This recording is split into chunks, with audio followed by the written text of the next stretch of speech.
une question écrite que j'avais adressée à la ministre de l'Éducation, Caroline Désir. Celle-ci m'avait informé de votre collaboration en vue d'une refonte du protocole d'accord entre la communauté française, la région wallonne et la COCOF relatif à la généralisation de l'éducation à la vie relationnelle, affective et sexuelle, dont vous connaissez à mon avis l'acronyme, puisque vous les aimez beaucoup. Alors, la pratique de l'EVRAS à l'école dépend beaucoup de la manière dont l'enseignant va traiter la matière, parce que d'une pratique théorique restrictive qui se limite à une éducation sexuelle basique à une pratique globale qui vise à travailler avec les élèves les dimensions relationnelles, affectives et sexuelles, voire même à développer une capacité critique, la différence est assez énorme. Et pour cette raison, notamment, il apparaît primordial que les enseignants puissent recevoir des formations en la matière. En outre, il importe d'incorporer des acteurs extérieurs, je pense notamment au centre PMS ou à des associations, parce que les partenariats entre les écoles et les acteurs associatifs sont à cet égard à cet égard d'une grande importance pour que le sujet soit abordé efficacement via des ateliers et diverses activités.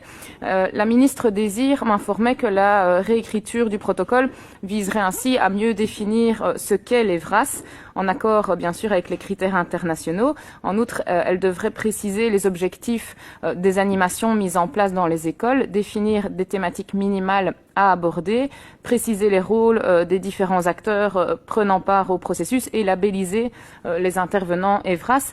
Du coup, je me permets de revenir vers vous par rapport à cette refonte, Madame la Ministre, pour vous demander tout d'abord où est-ce que vous en êtes dans cette refonte du protocole. Outre son rôle éducatif, l'EVRAS peut-elle aller plus loin et sensibiliser les enfants et leur apprendre le respect des femmes et des homosexuels aussi? Est-ce que vous pouvez œuvrer à ce que l'EVRAS dispensé dans les écoles traite systématiquement de l'orientation sexuelle et de l'identité de genre? Et enfin, quand est-ce que cette réforme pourrait voir le jour? Merci.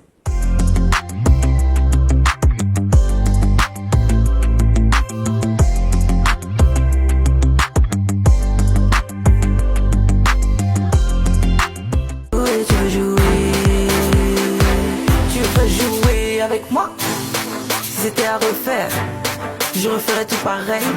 Dans le même monde, dans le même corps, dans la même tête, je referais tout pareil. J'ai beaucoup de regrets, mais aussi des remords. Je suis une malienne de Bamako, si tu me piques, moi je te mens. Ne te donne plus tant de peine, il ne se passera plus rien. Tu peux garder tes story mails, je suis venue, j'ai vu, je me suis mise bien. Tu te croyais au sommet, t'as pas senti la puissance venir.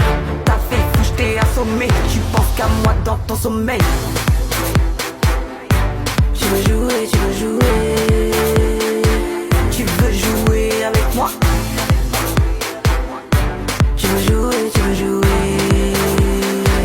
Tu veux jouer avec moi. Première battle, tu comprends déjà.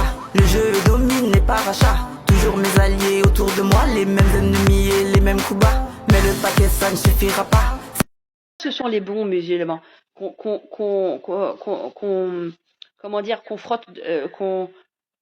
frotte et qu'on caresse dans le sens du poil. Ça, ce sont les bons types de musulmans. Et tous les autres, c'est de la merde pour vous.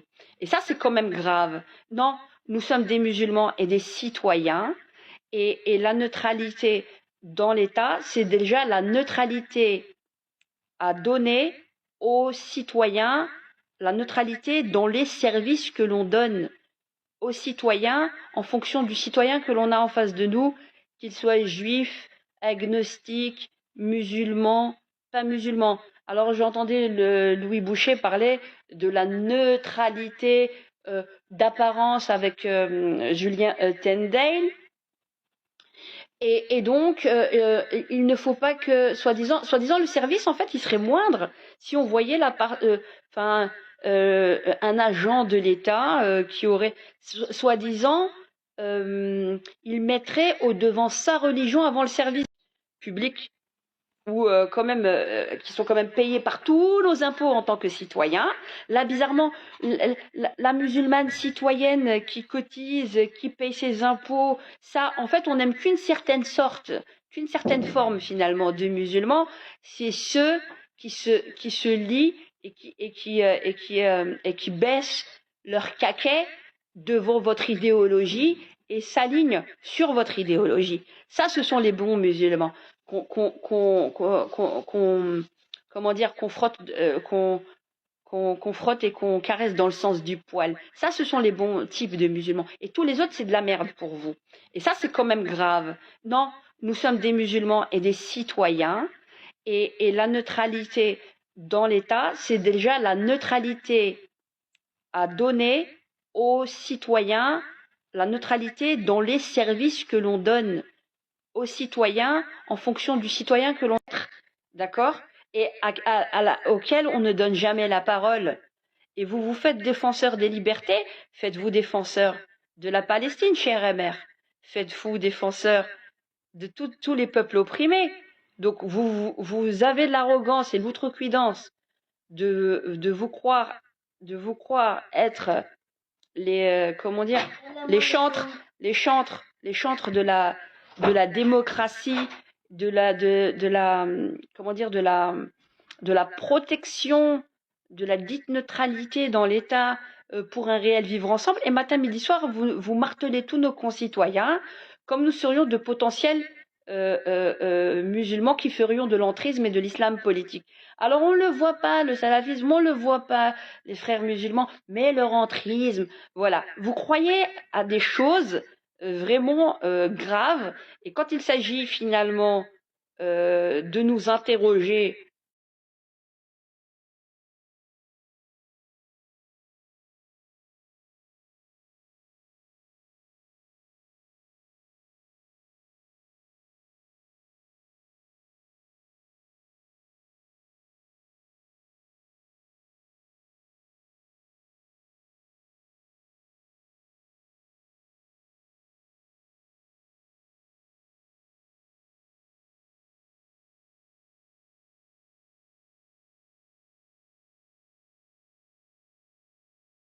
Ça relâche pas, ne crache pas, ne se cache pas, ne mâche pas nos mots. Et cela même si on ne nous ménage pas. Là je parle de détermination, de volonté de passion. Dictateur, test, mais ça ne marche pas. On ne lâche pas, ça relâche pas, ne crache pas, ne se cache pas, ne mâche pas nos mots. Et cela même si on ne nous ménage pas. Là je parle de détermination, de volonté de passion. Dictateur, test, mais ça ne marche pas. Non, on n'abandonne jamais. On est déterminé, et ça tu le sais.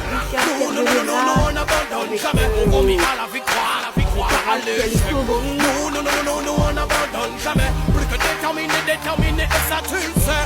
Non, on n'abandonne jamais. Y'a le madame Al-Fikri qui a combiné toutes les meilleurs en l'air.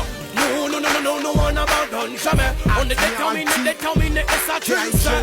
Non, on n'abandonne jamais. On remet à la victoire, par l'échec. Non, on n'abandonne jamais. Plus que déterminé, et ça tu le sais. Non, on n'abandonne jamais.